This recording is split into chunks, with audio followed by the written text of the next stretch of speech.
Hey, yo, what up? Welcome back. This is not a podcast. It's just my thoughts with Rob Markman. I told you I will have a lot to discuss this week and we're going to get right into it, right? On Wednesday, Billboard reported, I'm just going to read the headlines. It says, no rap songs are on the Billboard Hot 100's top 40 for the first time since 1990.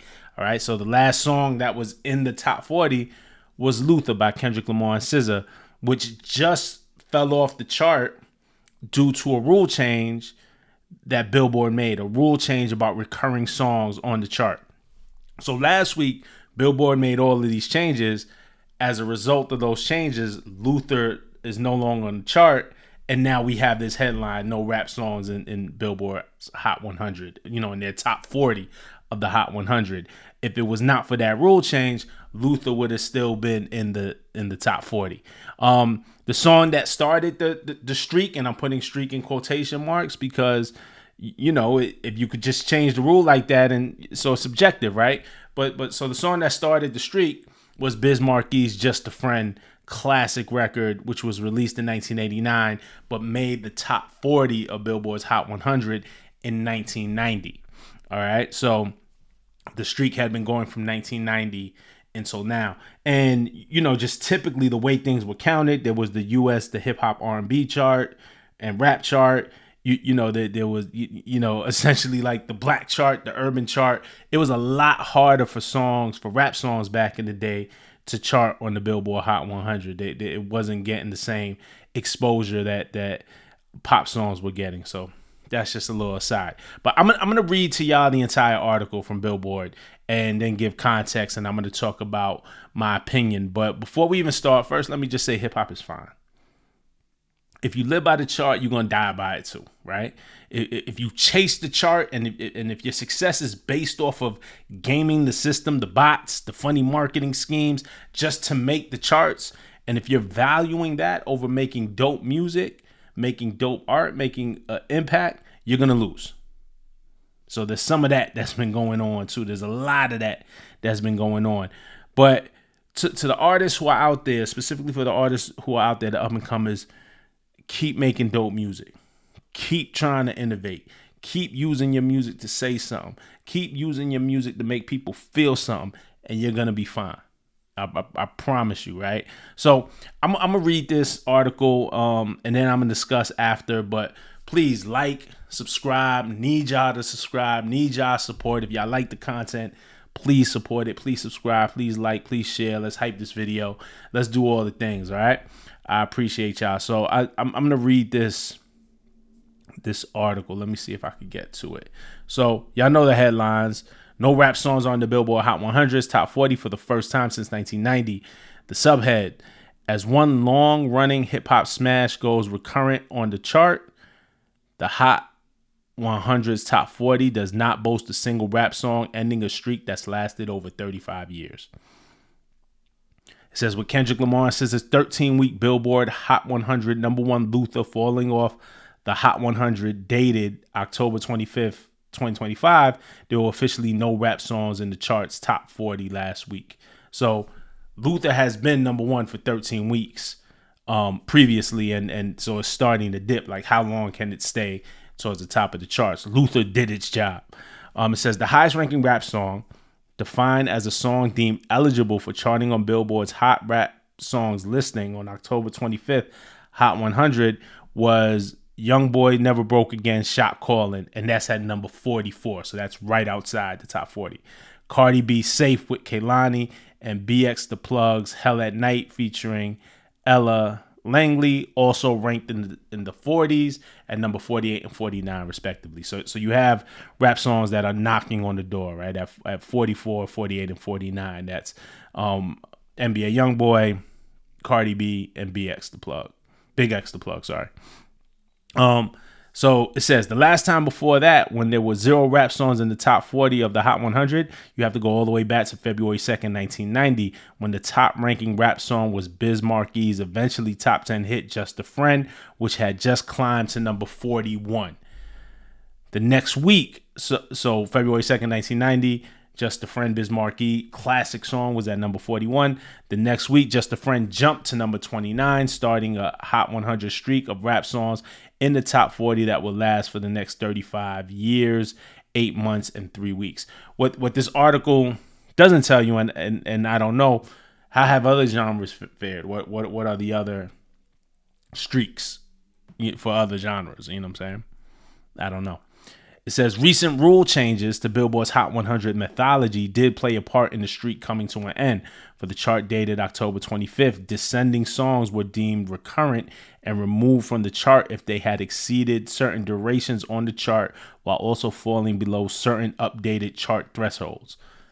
Here's where they get into specifics. For instance, if they had fallen below number 25 after spending over 26 weeks on the chart, that particular change resulted in the departure of Luther, which had fallen to number 38 on the previous week's Hot 100 in his 46th week on the listing. So Luther was at number 38. But it had departed, it had fallen below number 25, right? However, with Luther and 7 other songs in the Hot 100's top 40 going recurrent on October 25th chart following the rule change, there was also extra opportunity for songs below them on the chart to rebound into the top 40 or to reach it for the first time. So, the reason why Billboard is saying that they do this recurrent rule is you take songs that have stayed on the chart for a really long time and you remove them by whatever criteria they make up to make room for new songs to come up in the chart. So that's what it's supposed to do, right? But what it did was it gave them this headline to run with. It says no rap songs were close enough to the threshold to be able to make that jump. Also in the way, all 12 songs from Taylor Swift's new album, The Life of a Showgirl, have been lodged in the top 40 the past 3 weeks, further limiting room for rap hits in the region. So we know Taylor Swift is a juggernaut. All of her songs are in the top 40. It leaves less room for everybody else when Taylor comes through. Even though this album doesn't seem, sales-wise, it did, but it'll be interesting to see the staying power that this album has. Regardless, it is Taylor Swift, and all 12 of those songs from her album are in the top 40. That means that there's no room for 12 other songs to be in the top 40.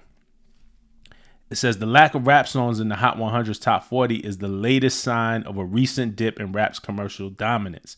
Hip-hop's overall market share reached a peak in 2020 when it neared 30%.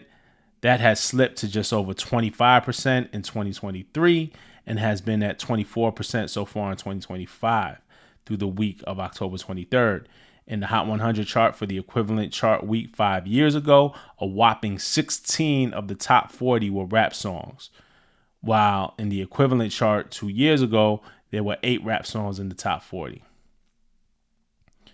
It is worth noting that the rap world is currently, let me just say this too, a bit of rage bait going on. Like they know this headline is going to cause rage as well. It's going to get people talking, man. So there's a bit of that going on too. It is worth noting that the rap world is currently in a bit of an in-between moment with some of its biggest names. Drake, the biggest chart mainstay of the past 15 years and the artist with the most Hot 100 hits of all time, has not yet released his much-anticipated Iceman album, while his 2024 foe Lamar is finally somewhat dormant following an 18-month period of cultural and commercial dominance.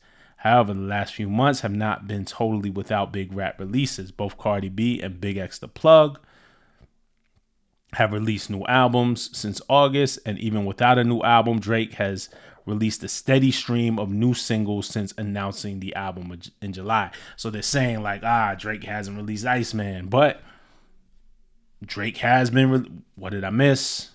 Which one was Central C? Drake has been dropping singles. They just haven't been sticking to the chart. Luther is also the most recent rap song to appear in the Hot 100's top 10, last doing so on the chart dated August 2nd, when it ranked at number 9 before falling to number 12 the next week.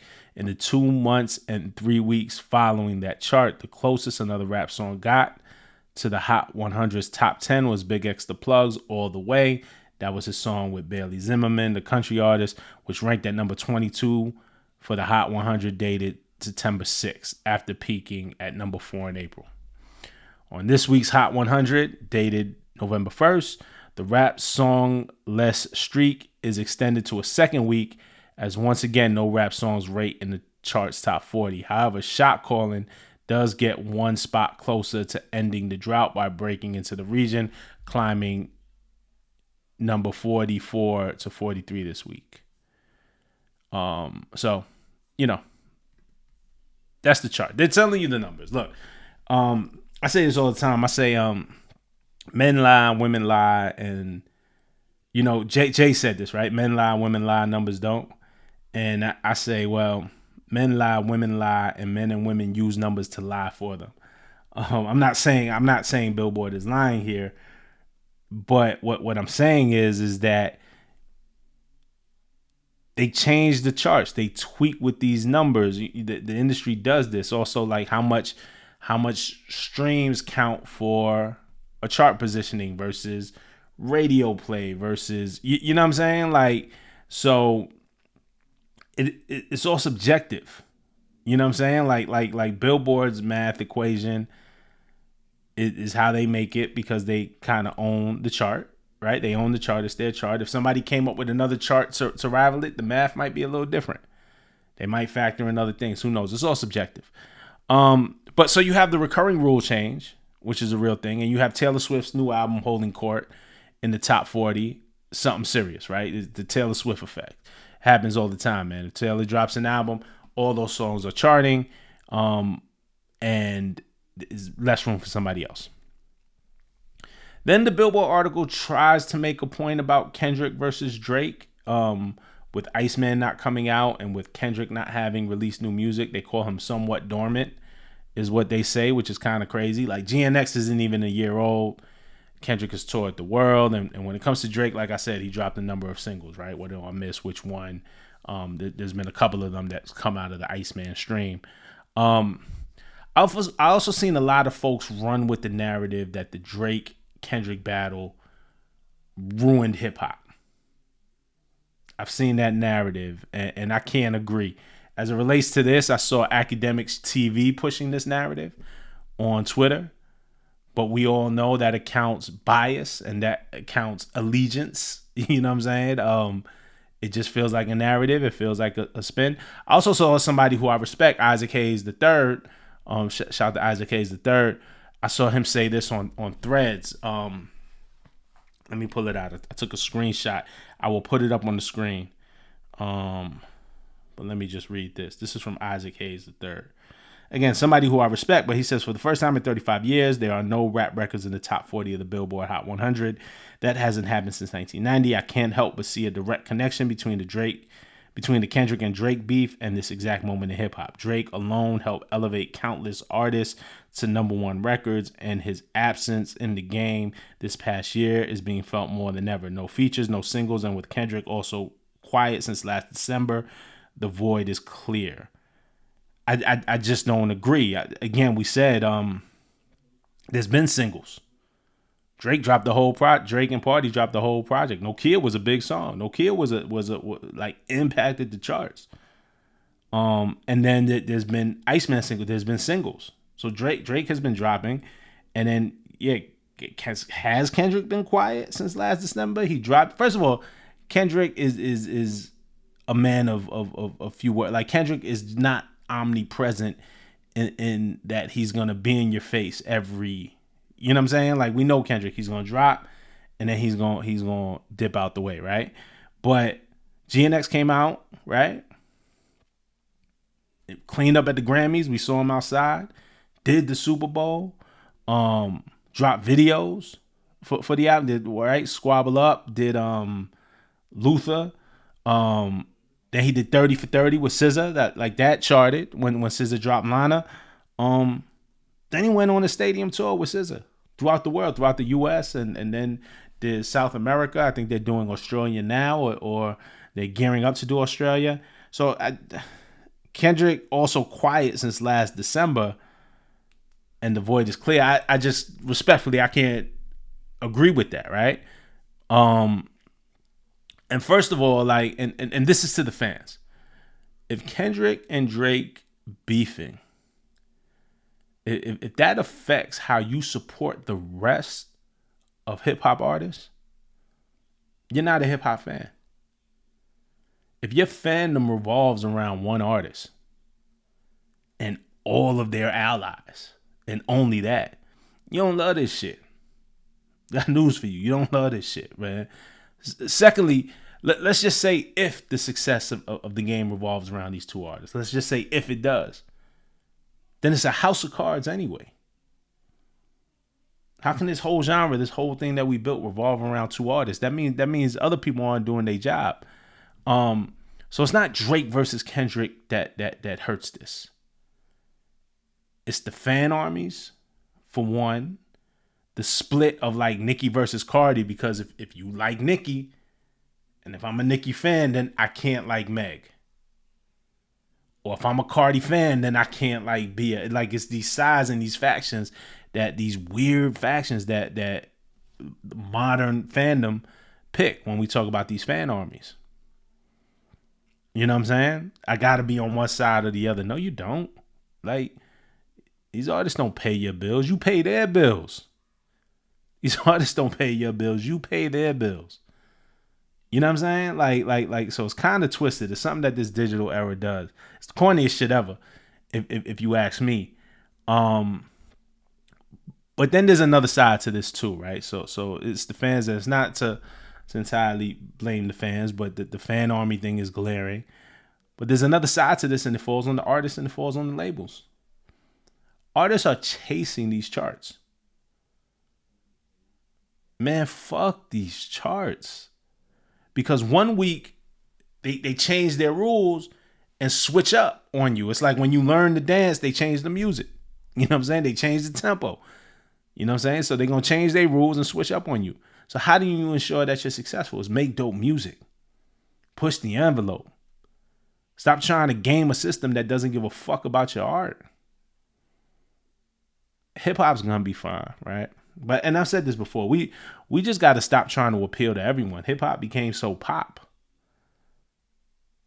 popular, you know what I'm saying? But hip hop, it became pop music, became the biggest genre. But it's like appealing to everyone, appealing to audiences that don't come from our culture or care about what we care about, or care about the artistic nature of what it is. Appealing to audiences that just like 15 seconds of your song on TikTok, that don't even know the name of the record. They just know the sound. Hey, I'm just trying to get a TikTok sound off. Nah, I'm trying to make music. You know what I'm saying? Like we got to switch our mentality when we're creating in those studios and what we define as success.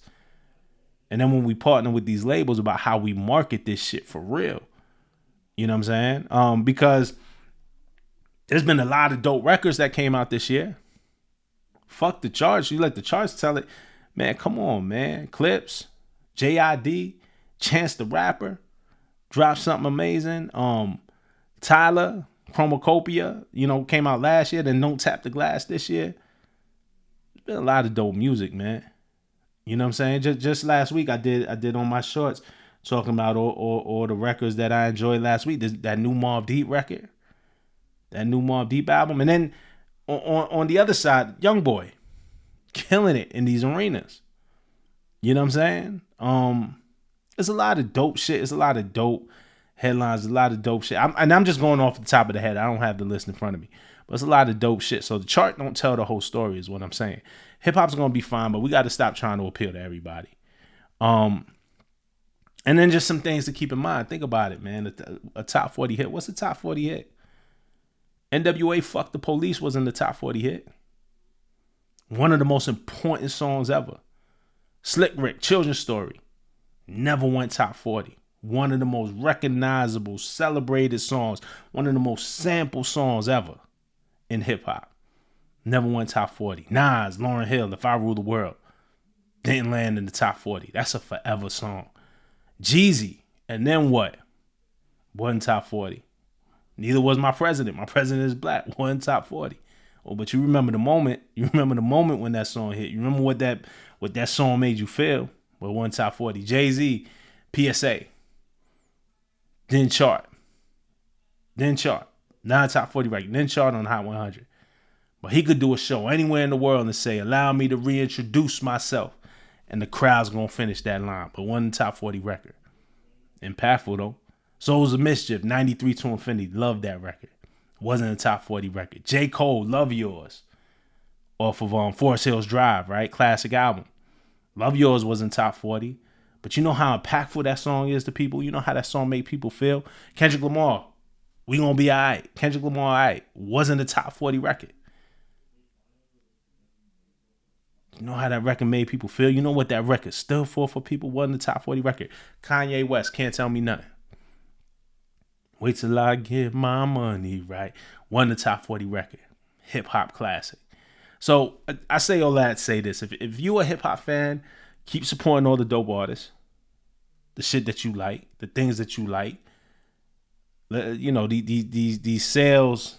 Who cares about sales? Who cares about chart positioning? You know what I'm saying? Like that don't make some shit dope. Like we get to this point in our discourse when we be like, nah, so-and-so is better than so-and-so because so-and-so has more platinum records, more diamond records, more number ones, more, and we use that as our reasoning as to why some shit is dope. Nah, we got it twisted. We got it fucked up. Now we playing by their rules. Hip hop changed the world, and now we letting the world change us. You know what I'm talking about? And if you're a hip hop artist, it's just that. Don't let nobody try to define success for our music, man.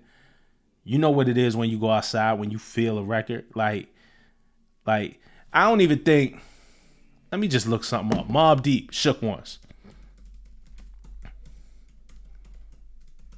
I doubt that was a top 40 record.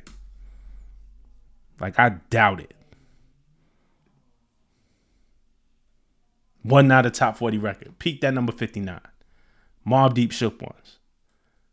But I'll challenge you to find a record that can make you feel like how that record made people felt the first time they heard it and the second time they heard it. And still, man, that record 30 years old, man. That record still hold up today. One of the greatest hip hop records of all time. So if you're a hip hop artist, fuck the now, man. Like make dope music, make some dope shit, some shit that's dope to us. Who cares what pop fans think?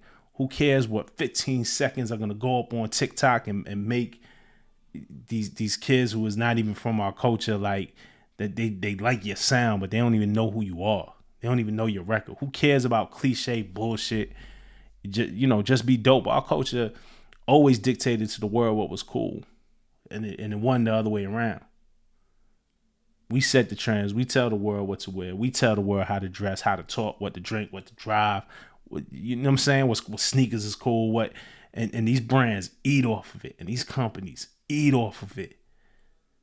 Profit off of it. So fuck all that. We gotta start taking some of that power back, man. Like, fuck the charts, man. Just make dope shit. That's all. That's my PSA. All right. That's it, man. Hit me in the comments. Let me know what you think. And we're going to talk about it till the next time, all right? Peace.